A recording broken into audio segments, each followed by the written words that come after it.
Money wage. Ang money wage ay tumutukoy sa halaga ng sahod na natanggap ng isang empleyado sa anyo ng pera o kita.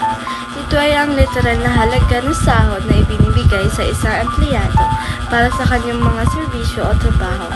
Halimbawa, kung ang empleyado ay may sahod na 20,000 kada buwan, ang kanyang money wage ay 20,000.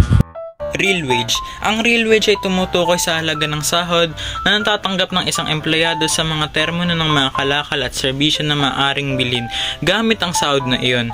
Ito ay ang tunay na halaga ng sahod na ibinibigay sa isang empleyado na inaangkop sa antas ng presyo ng mga kalakal at serbisyo.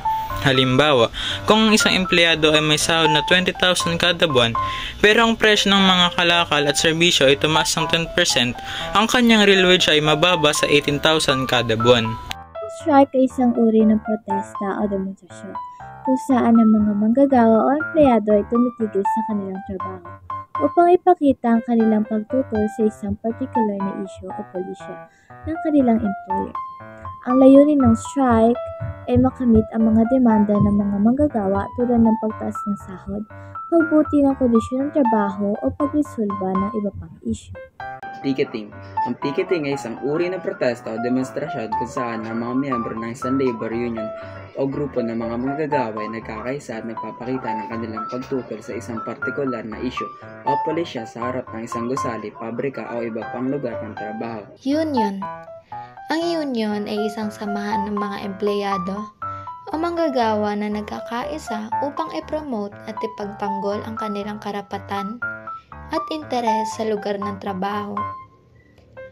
Ang layunin ng union ay makamit ang patas na sahod, mabuting kondisyon ng trabaho, at iba pang benepisyo para sa mga miyembro nito.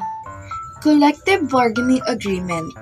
Ang Collective Bargaining Agreement o CBA ay isang kasunduan sa pagitan ng isang labor union o grupo ng mga manggagawa at kanilang employer, kung saan ay nakalagay ang mga tuntunin at kondisyon ng trabaho, sahod, benepisyo at iba pang mga isyu na may kinalaman sa mga manggagawa. Underground Economy. Ang underground economy ay tumutukoy sa mga aktibidad na pang-ekonomiya na hindi naiulat o hindi nakarehistro sa mga otoridad, tulad ng mga gobyerno o mga ahensyang pang-ekonomiya. Ito ay mga aktibidad na hindi sumusunod sa mga batas at regulasyon, tulad ng mga negosyo na hindi nakarehistro, mga trabahador na hindi nakapagbayad ng buwis, o mga transaksyon na hindi naiulat.